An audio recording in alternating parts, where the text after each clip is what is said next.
예수님 이야기를 우리가 나누어 가고 있는데요.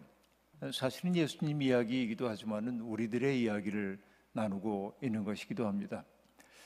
저는 성경을 보면서 감동하고 있는 대목 가운데 하나가 예수님이 베드로를 부르시는 장면인데요. 공관복음서에서는 예수님이 직접 갈릴리 해변에서 베드로에게 나를 따라오라고 이렇게 말씀을 하시는 것으로 나오지만은 요한복음에서는 조금 달리 얘기한단 말이에요. 이 베드로의 형제가 안드레가 먼저 주님을 만난 다음에 자기 형제 베드로를 이끌고 주님 앞에 옵니다. 지금 제가 얘기를 잘못하고 있습니다. 베드로를 이끌고 온 게 아니라 자기의 형제인 시몬을 이끌고 오고 있었습니다. 그의 이름은 시몬이었습니다. 갈릴리 어부였고요. 시몬을 데리고 옵니다. 주님은 그 시몬이라고 하는 갈릴리 어부를 물끄러미 바라보십니다. 여러분 어땠을 것 같아요? 제가 어제 혹은 오늘 아침에 얘기를 했을 텐데 갈릴리 어부들의 삶이 매우 어려웠다는 얘기 여러분께 말씀드렸었죠. 어부들의 삶이 아주 피폐했습니다. 왜냐하면 배의 크기와 그물의 크기에 따라서 세금을 내야 했고, 세금 내는데 그치는 게 아니고 내가 물고기를 많이 잡아들이면은 시장에 내다 팔면은 돈이 좀 될 것 같은데 이 헤롯 안티파스는 이제 국제적인 도시로 만들고 싶었기 때문에 외화벌이가 시급했습니다. 그래서 외화를 벌기 위해서 자기 땅에서 나오는 모든 것들을 돈벌이의 수단으로 만들기 위해 이 갈릴리 호수 옆에다가 물고기를 염장 처리할 수 있는 공장을 만들어 놓고 어부들이 잡아 올린 고기를 헐값에 납품하도록 그렇게 했습니다. 그러니까 이 어부들의 삶이라고 하는 게 막중한 세금 부담, 그리고 물고기를 많이 잡았다고 해도 헐값으로 넘겨야 하는 억울함, 이런 것들이 많았을 겁니다. 그러면 여러분, 이 시몬이라고 하는 사람의 표정이 어땠을 것 같습니까, 여러분? I'm happy 그러고 여러분 스마일 했을 것 같습니까? 그럴 리가 없죠. 그 시대에 대한 울분 같은 거, 정말 죽지 못해 산다 하는 그 마음이 있었을 거고, 그런 시몬이 주님 앞에 왔습니다. 그런데 예수님이 그 시몬을 보면서 이렇게 말씀하시지 않잖아요. 시몬, 인상이 참 더럽군요. 그렇게 얘기 안 하잖아요. 그렇죠? 인상이 왜 이렇게 험악해 보이세요? 이렇게 말 안 합니다. 시몬에게 주님이 하신 말씀은 뭐냐면, 시몬, 그대는 베드로가 되어야 하오. 그렇게 말합니다. 베드로 혹은 게바라고 하는 말, 번역하면 뭐죠? 반석이라고 하는 말입니다. 그대는 반석이 되어야 합니다 라고 얘기를 하고 있습니다. 여러분, 우리도 어떤 사람의 첫인상을 바라보면은 첫인상을 보고 이 사람 좀 험하게 생겼네, 그럼 별로 가까이 하고 싶지 않아요. 얼굴이 낯빛이 어둡고 그리고 사나운 표정을 짓고 있는 사람을 보면 그렇게 만나고 싶은 생각이 없는 게 사람입니다. 그런데 주님은 그런 베드로의 겉모습이 어땠는지 저는 잘 모르지만은 성화 속에 그려진 베드로의 모습은 상당히 그럴싸한 모습입니다만, 생각해 보세요. 노동으로 온몸이 굳어왔던 일평생을 살아온 사람, 그것도 시대적 울분에 시달리고 있는 사람이 그렇게 아름다운 모습이었을 거라는 생각이 잘 안 들어요. 그런데 그 시몬을 보고 주님이 인상 좀 험하구려 그렇게 말 안 하잖아요. 시몬, 나는 그대에게서 베드로를 보았어요 하고 말하는 거예요. 당신 속에 있는 반석과도 같은 것을 내가 봤어요. 그렇게 얘기한단 말입니다. 이게 이제 중요합니다. 독일 말로, 독일어 성경으로 보자고 한다면, 나는 그대를 게바 곧 베드로라고 부르겠소라는 뜻으로 새겨지기도 하지만은 그대는 베드로가 되어야만 합니다라는 뜻이기도 합니다. 그렇게 새길 수 있는 말이라고 볼 수 있습니다. 여러분, 예수 그리스도께서 사람을 보는 방식을 보여주고 있는 것입니다. 나다나엘이라고 하는 사람을 또 다른 친구들이 데리고 주님 앞에 이렇게 옵니다. 나다나엘은 갈릴리에서 온 이 랍비가 좀 남다르다고 하는 친구들의 이야기를 듣고 뭐라고 빈정거립니까? 나사렛 갈릴리에서 무슨 선한 것이 나올 수 있겠는가? 본인도 갈릴리 출신인데도 자기 비하의 감정에 가득 사로잡혀 있습니다. 우리는 변방에 속한 사람들이야. 우린 변방의식 속에서 살고 있는 사람입니다. 우린 별로 희망이 없어. 이런 느낌 속에 있었던 거죠. 그런데 주님이 그를 바라보면서 뭐라고 얘기합니까? 이는 참 이스라엘 사람이로다. 이 사람 속에 간사한 것이 없도다 하고 말합니다. 이게 나다나엘과 주님이 만났을 때 주님이 하셨던 말씀입니다. 이 사람 속에 간사한 게 없다. 이 사람이 정말 이스라엘 사람이다. 여러분, 이 말을 들었을 때 나다나엘의 마음이 어땠을까요? 그대는 반석입니다 라고 얘기했을 때 시몬의 마음이 어땠을 것 같습니까? 여러분, 사람은요, 우리들 속에 누군가가 호명해 주는 것, 이것이 내가 될 때가 아주 많이 있습니다. 그러니까 사람들 속에는 두 가지의 요소가 다 있단 말이에요. 아름다운 요소도 있고 그리고 부정적인 요소도 있단 말이죠. 그런데 내가 소망하는 바는 뭐냐면 내 앞에 서 있는 이 젊은이를 바라보면서 이 젊은이가 너무나 아름다운, 찬양하고 교회에서 이렇게 정말 헌신하는 모습을 보면 얼마나 좋아요. 그러나 이 젊은이들 속에도 악의 충동도 있고 선의 충동도 있는 거예요. 사람은 누구나 다 그래요. 그래서 인간을 가리켜서 어떤 이들은 그렇게 얘기하죠. 인간은 신과 악마 사이에 싸움터라는 거예요. 인간의 마음이 하나님이 이길 때도 있고 악마가 이길 때도 있다는 거죠. 신과 악마의 투기장이라고 얘기를 한단 말이에요. 그러니까 여러분 앞에 서서 말하고 있는 저 자신만 하더라도 내 속에 악의 가능성이 없다고 절대로 얘기할 수가 없는 것입니다. 내가 살인자가 되지 않은 까닭은 뭐냐면 살인해야만 하는 동기, 살인해야만 하는 상황 속에 내가 놓여 있지 않았던 것뿐이에요. 운이 좋아요. 아직까지는. 내가 도둑질하지 않고 살 수 있었던 까닭이 뭐냐면 도둑질하지 않아도 될 만한 삶의 여건이 내게 주어졌기 때문에 그런 거란 말이에요. 그러니까 우리가 어떤 사람들을 보고 함부로 얘기할 수가 없는데 누구에게나 우리는 잘못을 저질 수 있는 거죠. 살인을 저질렀기 때문에 살인자인 게 아니라 우리가 내면 속에 살인자가 있기 때문에 살인이라는 행동을 한단 말이죠.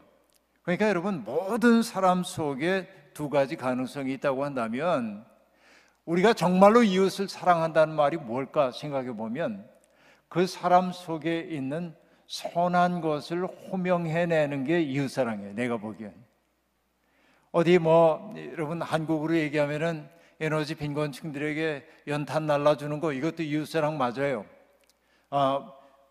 그 수해를 당한 사람들에게 의연금을 보내주고 생필품을 보내주는 거, 이것도 이웃사랑 맞아요. 그러나 이웃사랑은 프로그램만이 아니에요. 우리가 일상적으로 만나는 사람들 속에 있는 가능성 가운데 악의 가능성을 이끌어내는 게 아니라 선의 가능성을 이끌어내는 것, 이게 이웃사랑이다 말이죠. 그러니까 우리가 하나님 사랑, 이웃사랑하고 이제 이렇게 얘기하지만은 이 둘이 아니라 하나이거든요. 그러니까 이웃사랑은 프로그램이 아니라 인생의 태도여야 함을 제가 얘기하는 거예요. 그러니까 여러분, 김춘수 시인의 꽃이라고 하는 시, 아마 기억나는 분들 있을는지 모릅니다만 내가 그의 이름을 불러주기 전에 그는 다만 하나의 몸짓에 지나지 않았다. 그러나 내가 그의 이름을 불러주었을 때 그는 내게로 와 꽃이 되었다라고 말합니다. 호명하는 행위가 무엇보다 중요해요. 그러니까 예수 그리스도께서 시몬을 바라보면서 반석을 호명해 내셨고 나다나엘을 바라보면서 간사한 것이 없는 참 이스라엘 사람을 호명해 내셨기 때문에 나다나엘은 그 운명을 살 수밖에 없었고 시몬은 그 운명을 살아낼 수밖에 없었던 거예요. 이게 예수 그리스도예요. 그러니까 오늘 주님이 우리를 이 자리에 불러주신 까닭은 다른 것 아닙니다. 우리들이 죄의 노예처럼 되어 있는 경우가 많잖아요. 자기 비하에 빠지고 남들에게 차마 말할 수가 없어서 그렇지, 내가 살아온 모습, 내 내면 속에 벌어지고 있는 것을 여기 스크린에 비친다고 한다면 내가 어떻게 살까? 아, 부끄러워. 이렇게 우리는 살고 있는데 주님은 뭐라고 얘기하냐면 괜찮아. 그게 사람이지 말이지. 예수 그리스도의 사랑으로 품어 안아주시고 우리를 녹여주시는 거 아니에요. 여러분, 그리스의 문학가인 니코스 카잔차키스라는 분이 있는데 그분이 썼던 그리스인 조르바라고 하는 책에 보면 조르바가 자기를 고용해준 나라고 하는 화자에게 이렇게 얘기합니다. 대장, 이 그리스 사람들은 친밀한 사람을 대장이라고 불러요. 그러니까 자기 아저씨도 대장이라고 부르고 이렇게 대장이라고 부르는 거예요. 그 소설 가운데 미할리스 대장이라는 책도 있습니다. 니코스 카잔차키스에. 근데 어쨌든 자기를 고용해준 주인에게 이 조르바가 얘기하는 거예요. 대장, 하나님은 굉장한 임금님이십니다. 그러자 나가 묻습니다. 조르바, 그게 무슨 얘기야? 하나님이 굉장한 임금이라는 게. 그러자 이야기 하나를 들려줍니다. 조르바가. 하나님은요, 천국 문 앞에 베드로를 세워놓고 베드로의 손에다가 물이 흠뻑 묻은 스폰지를 들려주신다는 거예요.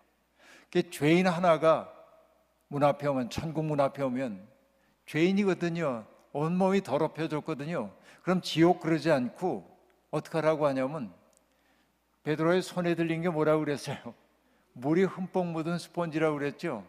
그거 가지고 이렇게 닦아주면서, 깨끗이 닦아주면서 에이, 불쌍한 거 들어가, 그런다는 거예요. 그러면서 조르바가 마지막으로 이렇게 얘기합니다. 그냥 용서해 버리시는 거죠. 그렇게 얘기해요. 이게 하나님을 가리켜 굉장한 임금님이라고 그가 했던 까닭입니다. 여러분, 우리의 죄가 주홍빛보다 더 붉은데 주님 앞에서 내가 떳떳하다고 얘기할 수 있는 사람 아무도 없어요. 그러나 주님은 우리에게 괜찮아, 너의 한계와 너의 아픔을 내가 알아. 그렇죠?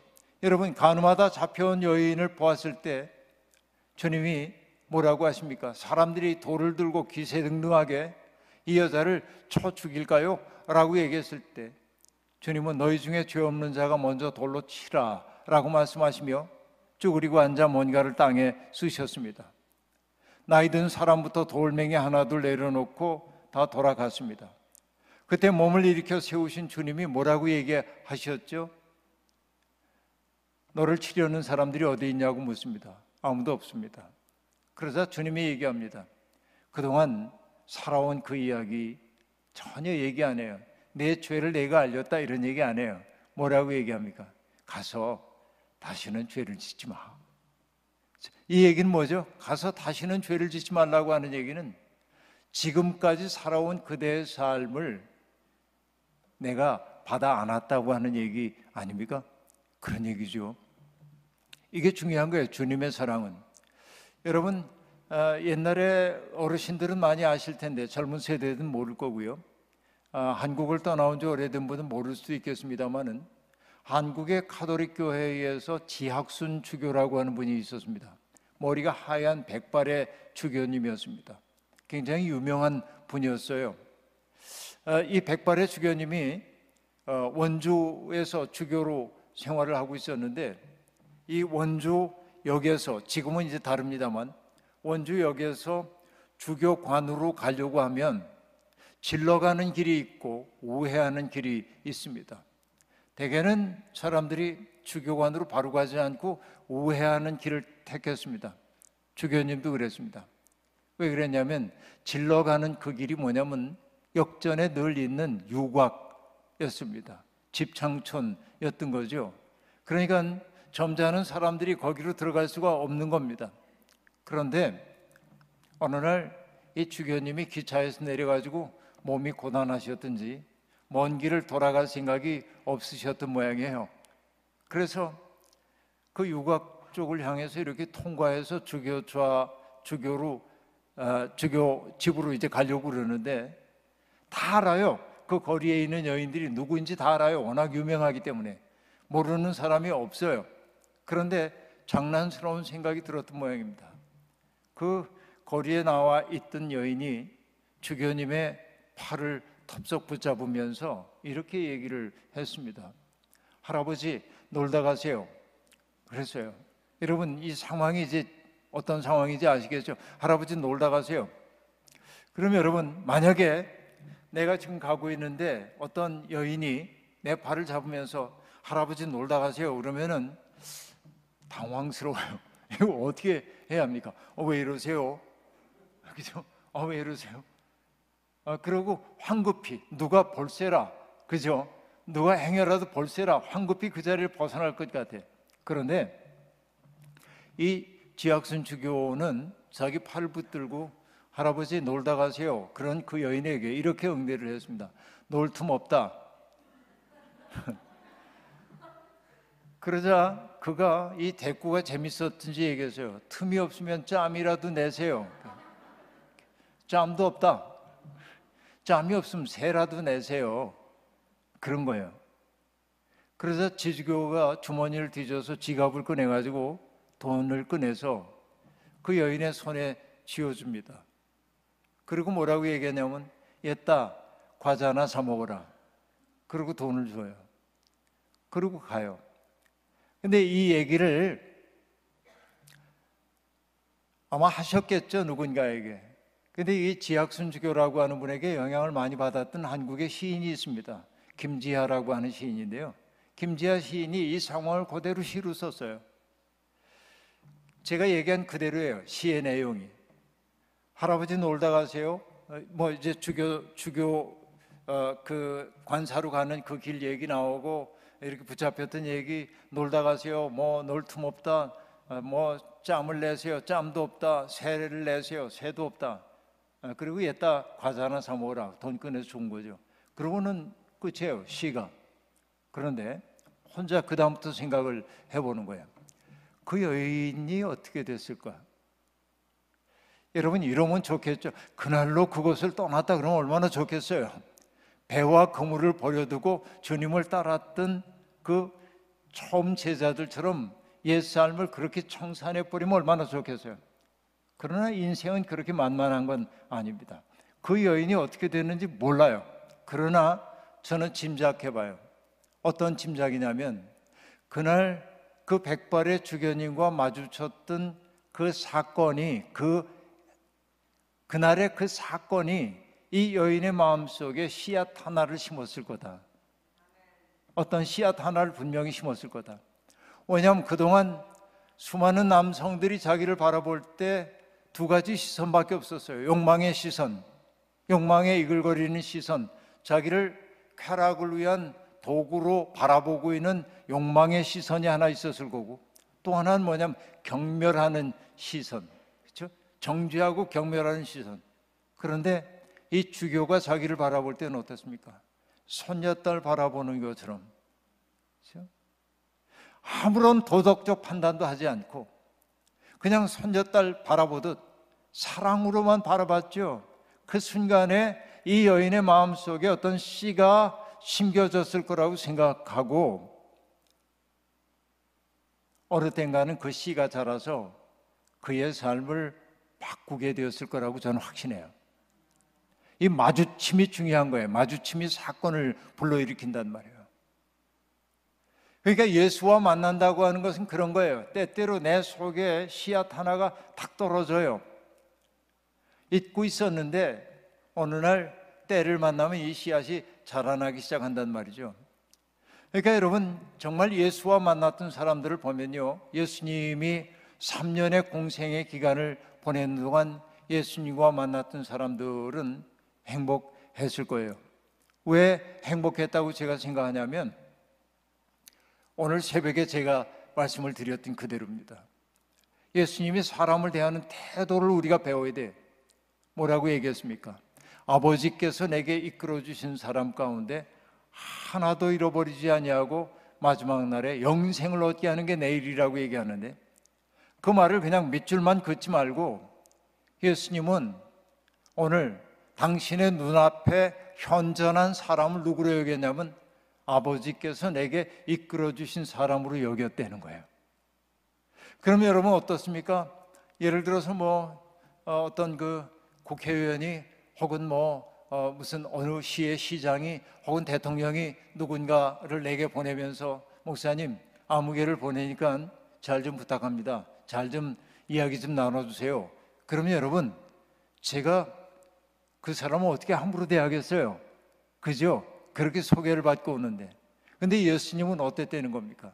내 앞에 있는 사람들을 하나님이 내게 보내주신 사람으로 여겼다는 거예요. 그것이 바로 마태복음 25장을 가능하게 했던 거예요. 마태복음 25장 어떤 얘기입니까? 마지막 심판날에 대한 이야기를 하고 있잖아요. 주님이 우편에 선 사람들에게 얘기합니다. 당신들은 말이죠, 내가 배고팠을 때 먹을 걸 주었어요. 내가 목말랐을 때 마실 것을 주었어요. 내가 헐벗었을 때 내게 입을 옷을 주었어요. 내가 나그네 되었을 때 나를 영접해 주었죠. 그대들은 내가 병들었을 때 찾아와 주었어요. 내가 감옥에 갇혔을 때 그들은 여러분은 날 찾아와서 위로해 줬어요. 그러자 그들이 얘기합니다. 주님, 언제 주님이 굶주리신 적이 있고 목마르신 적이 있고 헐벗은 적이 있고 그 얘기 다 하는 거예요. 그때 주님이 하신 말씀이 뭡니까? 세상에 있는 가장 작은 자 하나에게 한 것이 곧 내게 한 것이다, 이렇게 얘기를 하잖아요. 이게 중요해요. 이게 기독교 신앙을 갖고 있는 사람들이 가져야 할 태도가 바로 이런 것입니다. 그래서 때때로 우리가 인간이기 때문에 모든 사람을 환대할 수는 없어요. 적대적인 세상이에요. 오늘 아침 우리 이재주 목사님과 식사를 하면서 이 목사님이 그러셨어요. Hostility, 적대감이 넘치는 세상이야. 이걸 뭐로 바꿔야 합니까? Hospitality, 그죠? 환대의 세상으로 바꿔야 하는 거죠. 이게 우리들에게 주어져 있는 소명인 것이죠. 그러니까 그것은 어떨 때 그렇습니까? 내 앞에 온 사람 하나하나를 아버지께서 내게 보내주신 사람으로 여길 때 정성을 다할 수 있을 거 아니에요. 그러니까 여러분, 적어도 예수님과 만났던 사람들은 자기가 전폭적으로 받아들여지고 있음을 느꼈다는 얘기예요. 병든 사람들은 이중적 소외에 시달렸잖아요. 병 때문에 시달리고 고통스럽고, 그리고 질병은 하나님이 주신 벌이라고 사회적으로 그렇게 규정되어 있기 때문에 어려웠잖아요. 그러나 주님은 어떻게 했던 겁니까? 병자들을 보고 불쌍히 여기셨다. 그렇죠? 그의 고통을 그냥 당신의 것으로 끌어안으셨잖아요. 귀신 들린 사람들을 보면 여러분, 사람들은 어떡합니까? 불길해, 더러워, 위험해, 그런단 말이에요. 정말 귀신 들린 사람들 위험해요. 왜냐하면 성경이 얘기하죠. 그 사람이 너무 사나워서 그 앞을 지나갈 수도 없었대. 타자에게 폭력적이에요, 귀신 들린 사람들은. 그리고 또 뭐라고 얘기합니까? 불 가운데도 자기를 던지고 물 가운데도 자기를 던진데 자해하는 거예요. 귀신에 들린 사람들의 특색은 뭡니까? 타자들을 받아들이지 못하고 타자들에게 폭력을 가하려는 충동을 가지고 있고, 그 폭력의 충동이 자기를 향할 때는 자해하는 행위로 나타나요. 그러니까 우린 어떻게 합니까? 더러워, 그러니까 멀리 해야 돼, 무서워, 그런 거죠. 그런데 주님은 귀신 들린 사람을 보면서 어떻게 합니까? 그 사람을 사로잡고 있는 귀신을 꾸짖어 귀신을 내쫓죠. 그런데 여러분, 여기서 질문입니다. 더러운 영을 꾸짖을 수 있는 영은 누구일까요? 강력한 영? 예, 그런 것 같지만 여러분, 놀랍게도 더러운 영을 꾸짖어 내쫓을 수 있는 것은 맑은 영밖에 없습니다. 맑은 영, 예수 그리스도처럼 자기를 온전히 비워낸 영, 누군가의 고통을 그대로 자기 속으로 수용하여서 정화해내는 영, 그런 영만이 더러운 악령을 이겨낼 수 있단 말이죠. 그러니까 여러분, 이사야 53장에 등장하고 있는 고난받는 종의 노래를 보더라도 그가 찔림은 우리의 죄악을 인하며, 그 노래 여러분 아시잖아요. 그가 상한 것은 우리가 맞을 채찍질을 대신 당했다고 얘기한단 말이죠. 예수 그리스도는 그런 분인 거죠. 남의 고통을 그냥 다 받아 안을 수 있는 맑은 영이었단 말이죠. 그러면서 더럽혀지지 않았던 거죠. 그러니까 그 예수님과 만났던 사람들은 뭘 경험하냐면, 내가 있는 그대로 받아들여지고 있고 나를 사랑하는 시선과 만난 거예요. 바로 이게 뭡니까? 하나님 나라가 그에게 도래한 거예요. 예? 하나님 나라가 도래한 거예요. 하나님 나라라고 하는 것은 우리가 죽어서 가는 그 나라만을 얘기하는 게 아니에요. 성경이 가르쳐주고 있는 하나님 나라라고 하는 거. 오늘 여기에서 시간 속에서 영원을 느끼는 거예요. 내 삶이 영원에 속해 있다는 사실을 느끼는 게 하나님 나라를 오늘 살고 있는 거란 말이죠. 사랑받을 때, 내가 귀한 존재로 여김을 받을 때 내 속에 영생이 들어와 있음을 느끼게 돼요. 그래서 여러분, 그 깊은 사랑 속에 있을 때, 그게 정말 더 바랄 게 없을 때 사람들이 하는 얘기가 뭡니까? 죽어도 여한이 없다 그러죠. 왜 죽어도 여한이 없어요? 이미 천국을 맛봤기 때문에 그런 거예요. 그게. 그러니까 예수님과 만난 사람들은 바로 그런 걸 경험했어요. 병든 사람들, 귀신 들린 사람들, 그리고 자기가 아무것도 아니라고 생각했던 사람들이 그 예수님과의 만남을 통해서 하나님 나라를 맛본 거예요. 그러니까 회개하라, 하나님 나라가 가까이 왔다라고 주님이 선포했지만은 예수의 존재 자체가 하나님 나라였어요. 예수가 그들 앞에 있다는 사실 자체가 하나님 나라가 그들 가운데 현존하는 사건이었단 말이죠. 예수님이 있는 곳에서 생명이 회복되는 기적이 일어나세요. 그래서 여러분, 저는 만약에 내게 기회가 주어진다고 한다면, 예수님과 만날 수 있는 기회가 주어진다고 한다면, 신학적으로 궁금한 거 많이 있을 수 있겠지만 여러분도 궁금한 거 많죠? 천국이 어떠한가요? 뭐 이런 거, 삼일체의 신비에 대해서 말씀해 주세요. 온갖 얘기할 것 같은데 저 그런 거 하나도 묻고 싶지 않아요. 그냥 말없이 주님 따라서 일주일 따라다니고 싶어요. 그냥 볼래요. 저 같으면 뭘 보고 싶으냐면 예수님이 길을 걸어가시는 모습도 보고요, 예수님이 음식 드시는 모습도 보고 싶고요, 예수님이 고통받는 사람을 만날 때 그 눈빛이 어떻게 빛나는지를 보고 싶고요. 여러분, 제가 여기 갈보리 교회 오기 전에 델라웨어에서 말씀을 전하고 잠깐 랑카스터에 있는 그 랑카스터 제1연합감리교회에 들렀습니다. 아펜젤라 선교사를 한국으로 파송한 교회이기 때문에 그 교회를 찾아갔던 거예요. 거기에서 캐더린이라고 하는 자원봉사자와 만났습니다. 그 교회가 하고 있는 일에 대한 이야기를 쭉 소개를 받았습니다. 그런데 2층으로 올라가가지고 캐더린이 제게 이렇게 얘기했습니다. 우리는 이 노숙자들을 위해서 밥을, 급식 봉사를 하는 이런 일을 하고 있었는데 몇 년 전부터 우리가 시작하고 있는 것이 목욕시설을 만들고 그분들이 샤워할 수 있도록 하고 있다는 거예요. 그 bath 서비스를 한다는 거예요. 이렇게 쳐다봤는데 캐더린의 눈에 눈물이 맺혔어요. 그리고 뭐라고 얘기하냐면, 이분들이 새로운 직업을 얻으려면 냄새나는 옷을 입고 더러운 몸으로 갈 수가 없어서 그분들을 목욕할 수 있도록 해주는 게 얼마나 기쁜지 모른다고. 그래서 제가 돌아와가지고 캐더린의 그 얘기를 이렇게 기록을 하면서 뭐라고 얘기를 했냐면은, 누군가를 위해 흘리는 눈물은 렌즈가 되어 하늘을 비춘다, 그렇게 썼는데요. 누군가를 위해 흘리는 한 방울의 눈물은 하늘을 비춰주는 렌즈가 된다는 말을 제가 썼는데요. 그런 것이죠. 예수 그리스도가 고통받는 사람들을 대할 때 어떤 눈빛으로 대하고 그들에게 말씀을 하실 때 어떻게 하실까? 여러분, 예수님이 말씀하실 때 남들에게 거룩하게 보이기 위해서 목소리를 꾸며가지고 운변적으로 말씀하셨을까요? 안 그랬을 것 같아요. 조용조용 얘기하는데 우렁우렁 가슴에 육박하는 말씀이었지 않겠나. 그러니까 나는 예수님을 카피하고 싶은 거예요. 그분이 어떻게 그렇게 생명을, 하나님 나라를 이 땅에서 전할 수 있었는가, 이런 거 보고 싶다는 거예요. 근데 여러분, 그러니까 예수님의 12 제자들은 복받은 사람들이죠. 그러나 여러분, 이 제자들은 뭔가가 이루어질 것 같아서, 역사가 새롭게 이제 만들어지는구나, 예수님과 더불어서 새로운 세상이 열리는구나 기대에 벅찼을 겁니다. 이제는 얼마 지나지 않으면은 정말 하나님 나라가 임하겠구나 하는 열정, 그런 뜨거움이 있었을는지 모릅니다.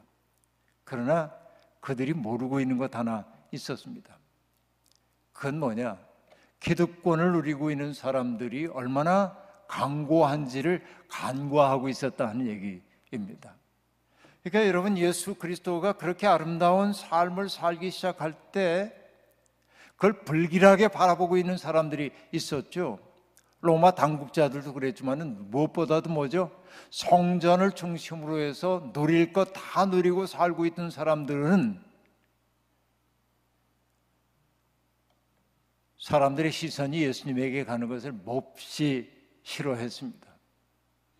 그렇죠. 자기들이 중심이 되어야 하는데 자기들이 아닌 예수라고 하는 사람에게 사람들의 시선이 몰리는 것을 몹시 싫어하게 되었고, 그러니까 그들이 뭐냐면 각종 핑계를 대가지고 예수를 제거하려고 하는 것이죠.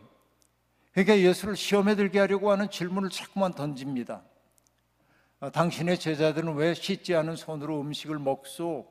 왜 안식일에 해서는 안 될 일을 합니까? 율법의 규정을 가지고 예수님을 자꾸 얽어매려고 그러고 예수를 위험한 사람인 것처럼 대중들로부터 분리시키려고 하는 것이죠. 주님은 그 악의 세력이 얼마나 강고한지를 아는 거예요. 제자들은 아직은 그거 몰라요. 예수님은 갈릴리에서 활동하다가 예루살렘으로 올라가십니다. 그러면서 여러분 3번씩이나 제자들에게 말씀하시잖아요. 인자가 예루살렘에 올라가면 대제사장과 서기관과 바리새인들에게 많은 박해를 받고 십자가에 못 박혀 죽을 거라고. 그러나 나는 사흘 만에 부활할 거라고 3번씩이나 경고를 하지만은 제자들 가운데 어느 누구도 그것을 귀담아 듣는 사람이 없습니다. 왜냐하면 예수님과 더불어서 일어나고 있는 기적에 그들의 눈이 멀었어요. 걷지 못하던 사람이 걷죠. 보지 못하던 사람이 보지요. 말하지 못하던 사람들이 말하죠. 나 환자가 낫죠. 귀신 들렸던 사람이 귀신으로부터 해방되는 이 놀라운 신적 역사가 일어나고 있는데 그 역사의 중심이신 예수님이 고난당한다고 있을 수 없다는 거예요. 그들의 계산 속에 예수님의 고난은 없는 것입니다. 오로지 주님의 고난당하실 걸 아는 것은 주님밖에 없는 거예요. 이게 주님을 쓸쓸하게 만들었을 거예요.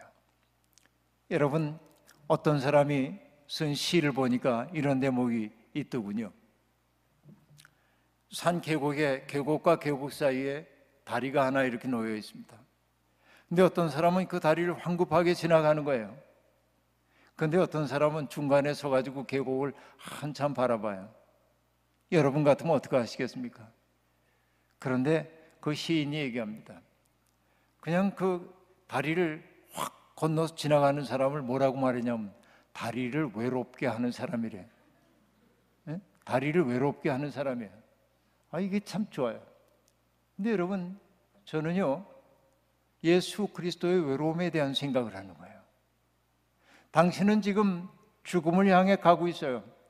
이 악의 세력, 누리고 있는 것 전혀 내려놓을 생각이 없는, 가장 경건한 것처럼 보이지만은 하나님의 마음을 헤아리기보다는 하나님을 통해서 얻는 자기들의 입속, 여기에 마음을 두고 있는 이 사람들이 얼마나 강고한지를 알고 있기 때문에 주님은 그들에 의해 죽임을 당할 거라고 하는 우울한 예감을 가지고 있는데 제자들은 아무도 그 알아차리지 못한다 하는 얘기입니다. 이게 주님의 말할 수 없는 외로움이에요.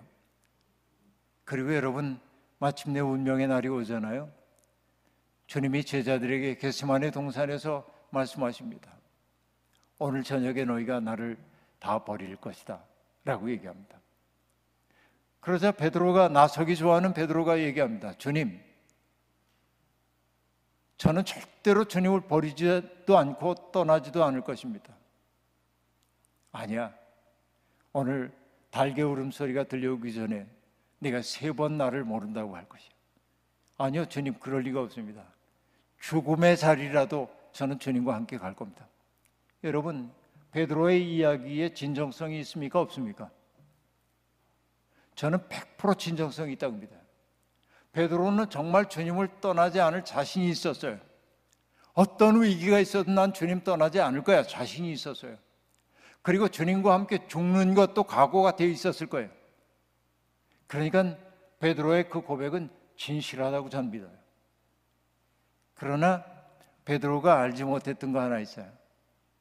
본인이 얼마나 유약한 존재인지, 자기가 한낱 인간에 지나지 않는다는 거, 공포 앞에서 얼마나 등 돌리기 쉬운 사람인지, 그죠?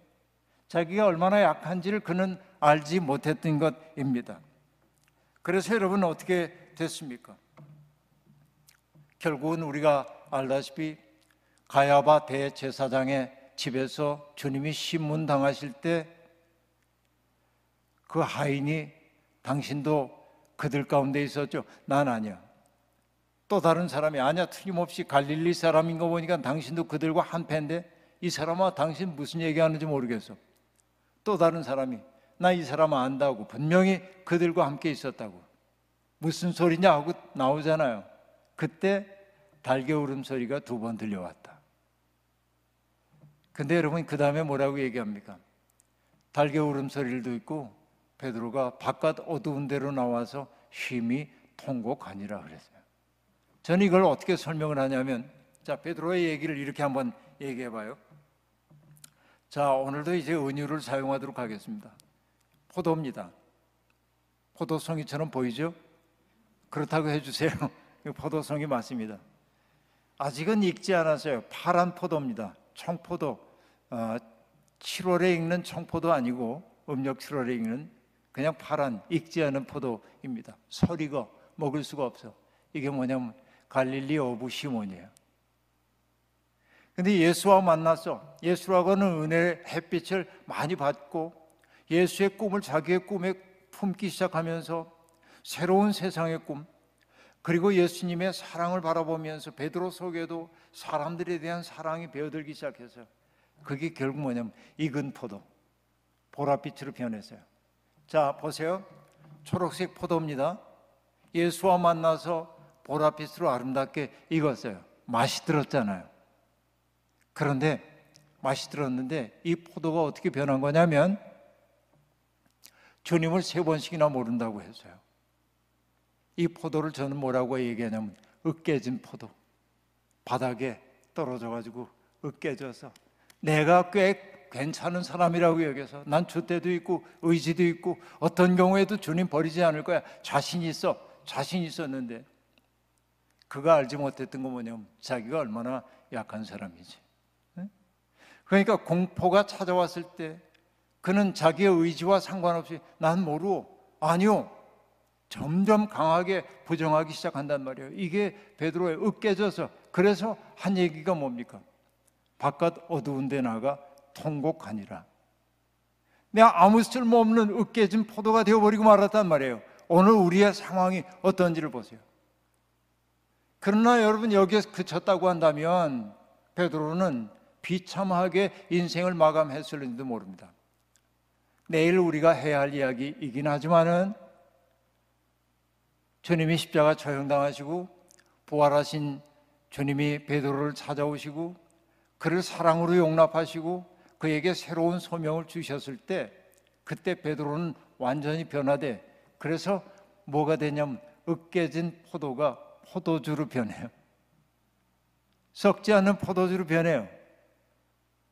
그리고 마지막에는 뭐냐면은 예수 그리스도를 위해 고난받는 것을 기뻐하는 사람으로 바뀌었잖아요. 그 포도주는 뭐냐면 성찬의 포도주까지 변하는 거예요. 이게 한 존재의 아름다운 변화예요. 그럼 보세요. 다시 한번 이 복습 삼아 얘기해 봅니다. 처음엔 뭐였다고요? 시몬이, 갈릴리 시몬이 푸른 포도예요. 익지 않은 포도예요.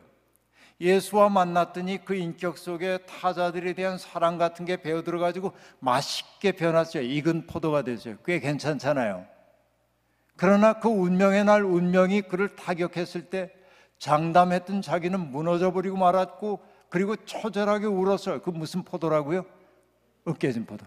그런데 그 다음에 중요한 게 뭐냐면 유대인 랍비가 들려주는 얘기인데요. 한 랍비가 다른 랍비에게 질문을 합니다. 선생님, 왜 옛사람들은 하나님의 말씀이 우리의 가슴에 있다고 얘기하지 않고 우리의 머리 위에 있다고 얘기했습니까? 그러자 그 선생님이 얘기합니다. 자아가 쪼개지고 무너질 때 비로소 들어오는 거래, 말씀이. 나라고 하는 거, 내가 꽤 근사한 사람인 것 같은 거, 그거 무너지지 않은 말씀 안 들어와요. 그러니까 여러분, 베드로에게 주님을 부정했던 그 쓰라렸던 경험이 없었다고 한다면 베드로 되기 어려워요.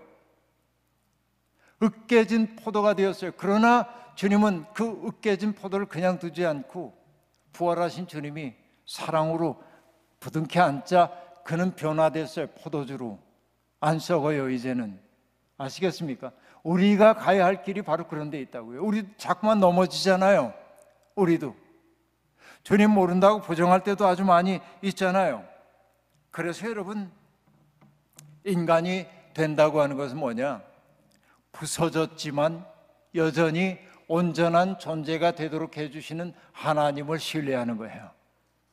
내가 지난날에 어떤 죄를 저지르고 살았든지 간에, 내가 얼마나 못나게 굴었든지 간에 과거에 붙들려 있지 말고 주님 앞에 우리 자신을 맡길 수 있어야 한다는 얘기예요. 여러분, 미국 교사들의 교사라고 일컬어지고 있는 파커 팔머라고 하는 분이 계십니다. 그분의 온전한 삶으로의 여행이라고 하는 그 책에 보면은 이런 이야기가 나옵니다. 그는 매해 1년에 한두 차례씩 바운더리 워터스라고 하는 곳에 가서 리트릿을 하곤 했습니다. 그곳에 가가지고서는 야생 딸기도 따서 맛을 보기도 하고, 소나무 껍질의 냄새를 맡기도 하고, 새소리를 듣기도 하고, 그리고 해안을 철썩철썩 치는 물소리를 듣고, 그러다 보면 자기의 불안정함마저도 사랑할 수 있는 힘이 생긴대. 좋죠? 쉴 줄도 알아야 합니다. 그런데 1999년 7월에 허리케인이 불어와가지고 그가 그렇게도 아끼고 사랑했던 바운더리 워터스에 있는 나무 수십만 그루를, 2천만 그루의 나무를 초토화시켰어요. 2천만 그루나. 그 완전히 말할 수 없는, 그 허리케인이 지나간 다음에 한 달이 지난 다음에 예년과 다름없이 바운더리 워터스를 찾아갔더니 그의 눈앞에 전개된 건 참담하기 이를 데 없는 그런 광경이었습니다. 가슴이 찢기는 듯한 고통을 느꼈습니다. 내가 여기를 다시 찾아와야 되나 하는 생각이 들었어요. 그런데 몇 해 후에 그는 그곳이 궁금해서 바운더리 워터를 다시 찾아갔습니다. 그런데 그는 이렇게 고백하고 있습니다. 몇 해 후 그것을 다시 찾았을 때 나는 자연이 어떻게 참화를 이용하여 새롭게 성장하는지, 느리지만 어떻게 꾸준히 그 상처를 치유하는지를 보고 놀랐다. 그리고 파커 팔머는 그때 놀라운 깨달음을 하나 얻었다고 얘기합니다. 삶의 온전함이란 완전함이 아니야. 세상에 어떤 사람도 완전할 수가 없어요. 온전함이란 뭐냐? 깨어짐을 우리의 삶의 불가피한 일부분으로 받아들이면서 깨어짐을 바탕으로 더 나은 존재가 되는 게 온전함이래요. 여러분, 죄 짓지 않는 사람이기 때문에 하나님에게 받아들여지는 것 아닙니다. 우리가 완벽한 사람이기 때문에 하나님 사랑받는 것 아닙니다. 우리는 넘어지고 일어서기를 반복합니다. 그러나 넘어질 때마다 우리는 방향을 잘 잡아 일어나야 합니다. 가야 할 곳을 알아야 합니다. 제가 여러분 군목으로 훈련받을 때, 군대 목사 훈련을 받을 때인데요, 굉장히 재미난 훈련들이 많이 있는데 제일 웃기는 훈련이 하나 있었습니다.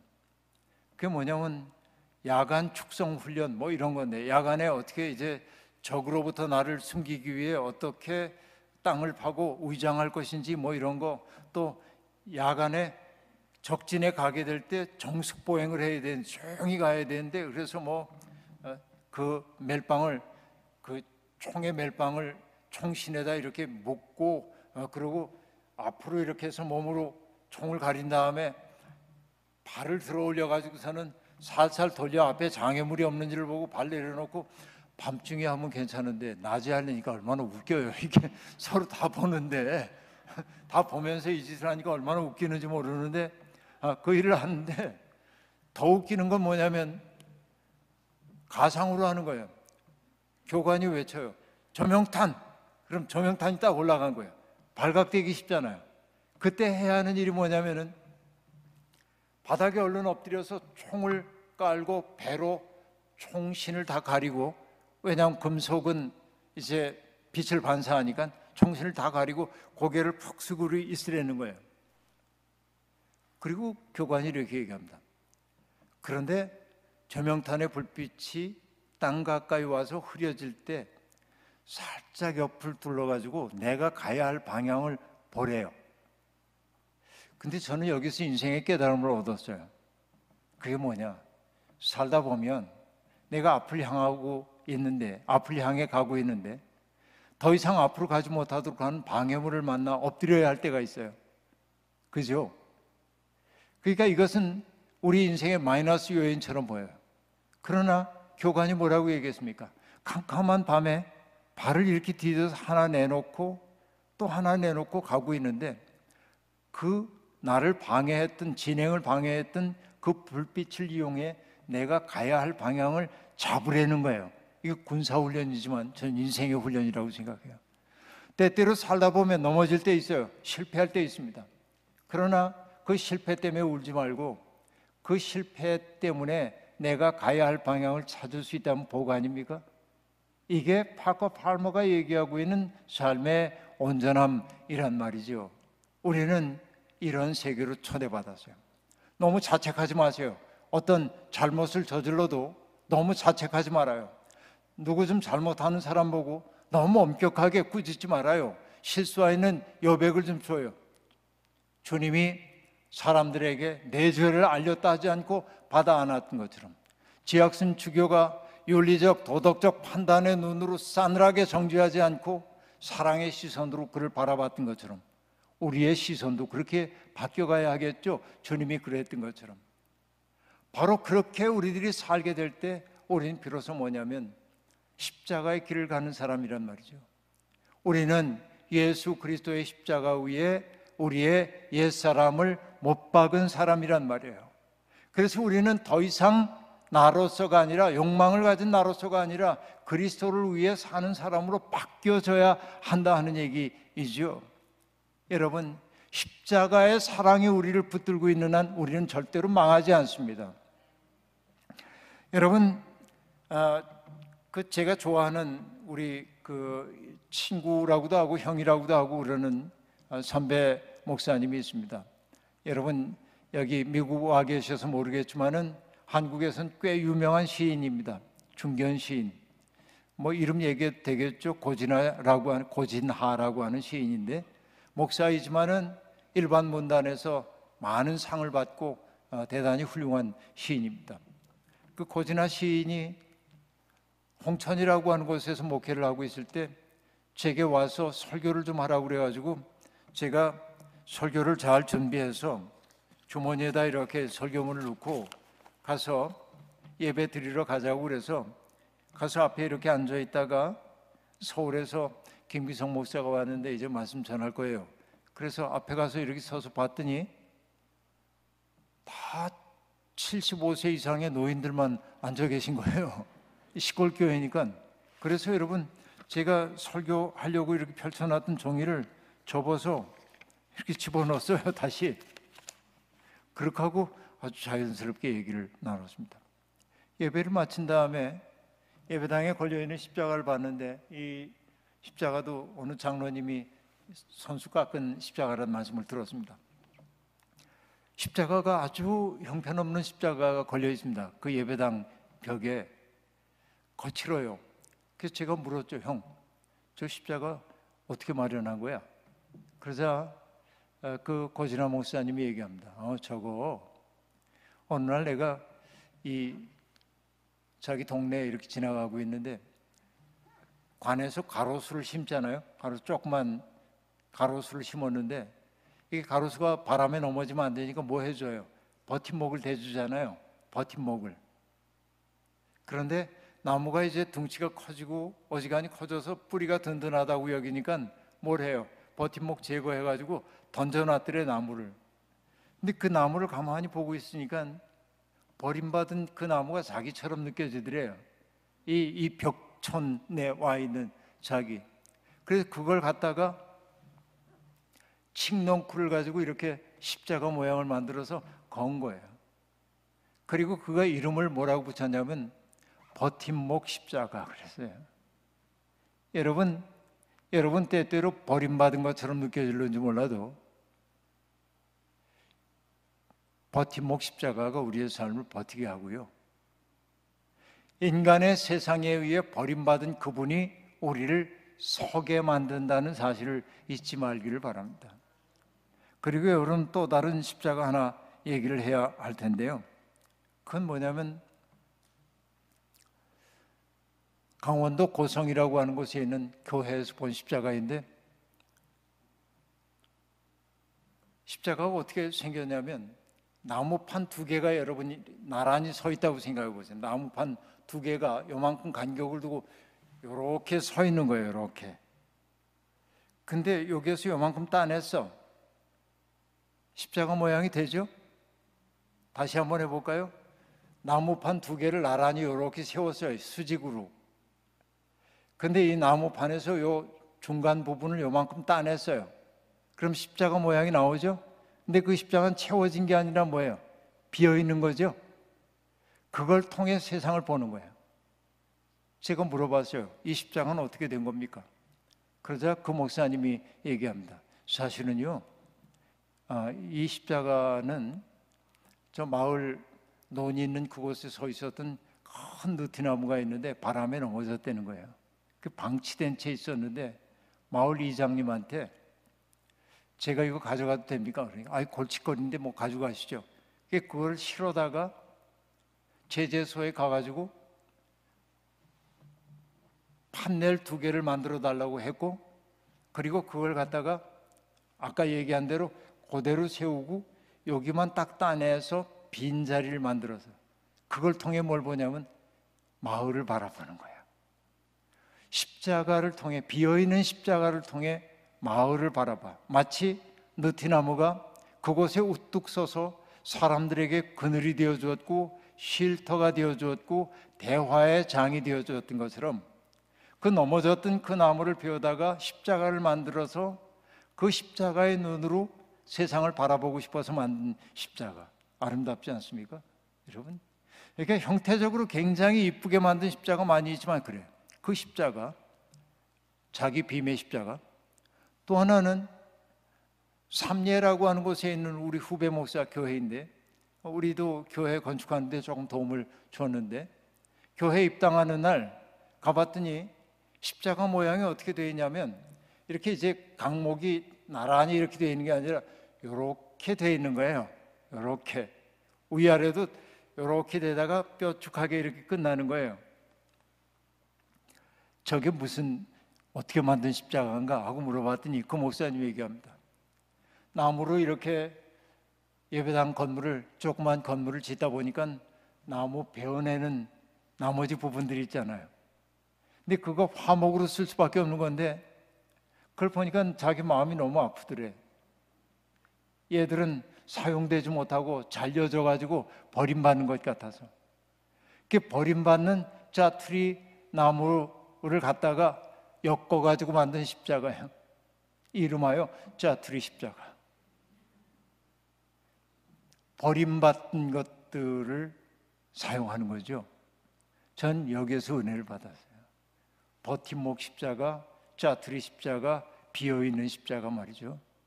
여러분, 어떤 경우에라도 주님은 우리를 버리지 않으신단 말이죠. 작년에 스크랜튼 서거 100년이 돼가지고 양화진에 있는 선교사 묘원에 혼자 찾아갔습니다. 날이 그렇게 좋지 않아서인지 선교사 묘원에 한 명도 없었어요. 저 혼자 190 몇 명 되는 선교사 묘원의 묘비 하나하나를 살피며 다니는데 비문을 읽다 보니까 어떤 이는 한국에 들어온 지 일주일 만에 세상 떠나고, 태어난 지 한 달밖에 안 된 아이도 죽고, 선교사의 아이들이. 가슴이 뭉클한 거예요. 도대체 잘 사는 나라에 살고 있던 이 사람들이 왜 이 어려웠던 내 조국을 찾아와서 오염에 빠지고 죽기도 하고 이런 사서 고생을 하나 하는 생각을 하니까 가슴이 뭉클해. 그 자리를 떠날 수가 없어요. 계속 몇 시간을 서성였어요. 거기에서. 그러다가 한 비문 앞에 섰습니다. 거기에 밑에 뭐라고 써 있냐면, 그의 이제 일대기 잠깐 얘기한 다음에 맨 밑에 뭐라고 썼냐면, 로마서에 나오는 말씀을 인용하는 거예요. 사나 죽으나 우리는 주의 것이로다. 그 한마디로 모든 비밀이 풀렸어요. 이 믿음이구나, 이 사람. 네? 사나 죽으나 우리는 주의 것이로다. 그 믿음에 확신이 있었기 때문에 그들은 편안함을 구하지 않고 죽음의 자리일 수도 있는 곳 찾아가 복음을 전하려고 애를 썼던 것이죠. 우리는 바로 그런 십자가의 길로 부름을 받은 사람들입니다. 십자가의 사랑이 우리를 붙들기도 하지만은 십자가의 사랑이 우리를 강권하여 고통받는 사람들을 도우라고 하기도 합니다. 저는 우리 갈보리 교인들 모두가 오늘도 제가 얘기했던 것처럼 우리